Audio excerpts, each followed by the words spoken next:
Yes sir, ako po yung ang inire-request po ng DOJ dyan is affidavit po nung nag-screen record, which is my affidavit, Your Honor. Meron po siyang affidavit?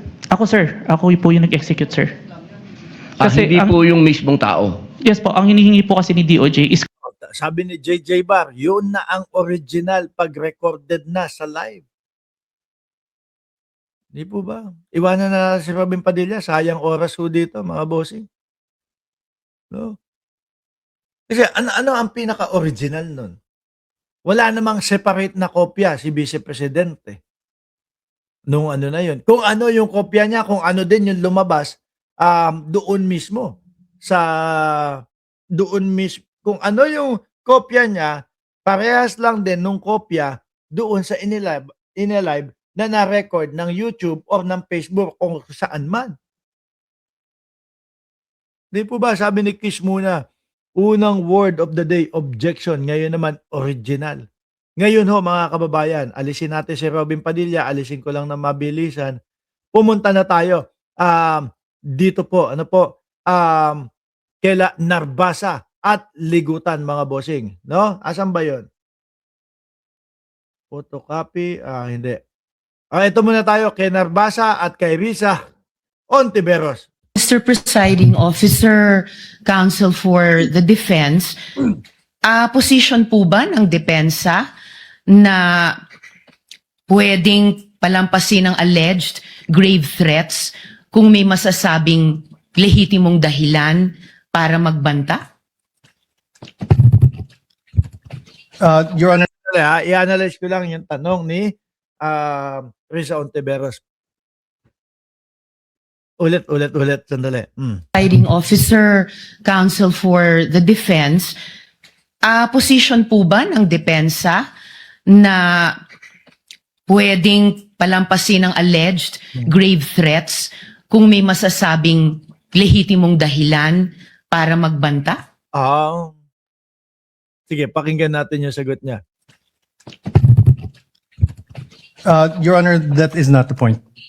No.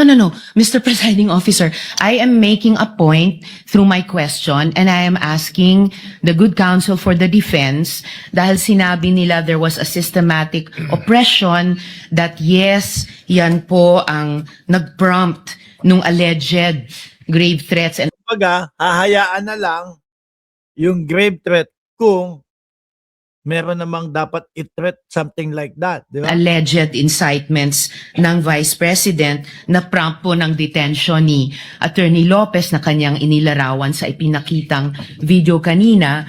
Kaya itinatanong ko kung yan ba ang posisyon ng depensa na pwedeng okay lang or pwedeng tanggapin ang grave threats kung may masasabing lehitimong dahilan para magbanta. Wala, kahit anong galit mo, kahit anong ginawa sa ng tao or whatever, hindi ka dapat magbabanta. Yes, Your Honor. Yes daw! Yes daw?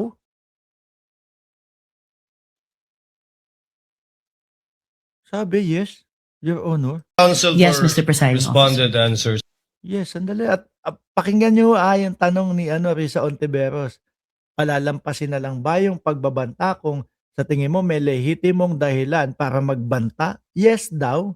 Question that yes, yan po ang nag-prompt nung alleged grave threats and alleged incitements ng Vice President na prompt po ng detention ni Attorney Lopez na kanyang inilarawan sa ipinakitang video kanina.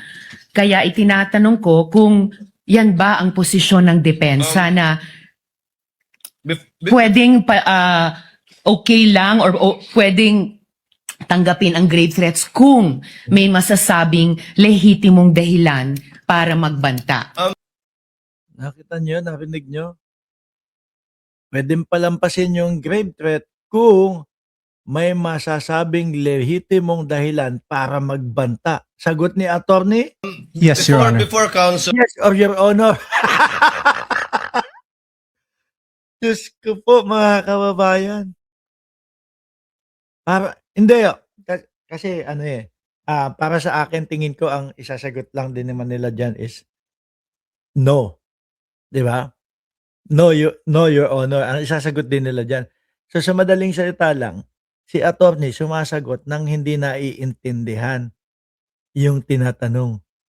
Kasi di kalaunan babawiin at babawiin din nila yan eh. Sasabihin niya, hindi po. Ganyan. Ibig sabihin, sumasagot ng hindi naiintindihan yung itinatanong sa kanya. Delikado ho yun, mga bossing. Ako ho, kaya kapag talagang bago ako sumagot, talagang yung tenga ko, iniyaano ko eh, talagang itinututok ko at tapos yung utak ko, kailangan walang makakapag-ano sa akin, walang sasabay or kahit ano. Di mo ba? Para kapag kasagot mo, hindi ka maaano kagaya nito. Isa pa. Medyo parang music sa aking pandinig yun eh. President na prompt po ng detention ni Attorney Lopez na kanyang inilarawan sa ipinakitang video kanina.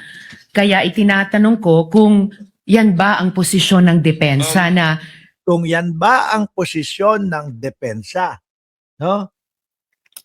pwedeng okay lang or pwedeng tanggapin ang grave threats kung may masasabing lehitimong dahilan para magbanta. Okay lang palagpasin ang grave threat kung may lehitimo at masasabing dahilan para magbanta. 'Di ba? Palampasin na natin 'yan. Dapat naman talaga binagbabantaan 'yan eh. Parang gano'n no, 'di ba mga kababayan? Palagpasin na natin 'yan. May dahilan naman para pagbantaan 'yan eh. Sagot ni attorney? Yes, Your Honor. Yes daw, yes. Bahala kayo. Pagbabantaan ko kayo isa-isa. No, kapag ako may nakita ka dahilan para pagbantaan kayo isa-isa, pagbabantaan ko kayo isa-isa. Sabi ni attorney eh. Di ba? Yes, Your Honor. Hindi. Pero pansin ko si attorney sumasagot ng kahit hindi niya naiintindihan yung itinatanong sa kanya. Counsel Yes, for Mr. Presiding responded answers, although he already answered in the affirmative. Pati si Chis Escudero natatawa eh. Cydric Del Rosario. Kuya Mark, kaya siguro maaga sinabpi na si Sulaika kasi nilabas video niya. Yari siya kay Buday. Sabi, Nilito Braga, may mababato na naman ng laptop. Di nyo kasi ginagawa ng maayos ang trabaho. Sabi ho kasi nila, ready na sila. Ano po? Why you galit? Ha? Sabi nila, ready na kami. Pakalat nila sa mga DDS. Ready na kami. Sa tamang panahon, tamang forum. Tapos ganito yung maririnig natin.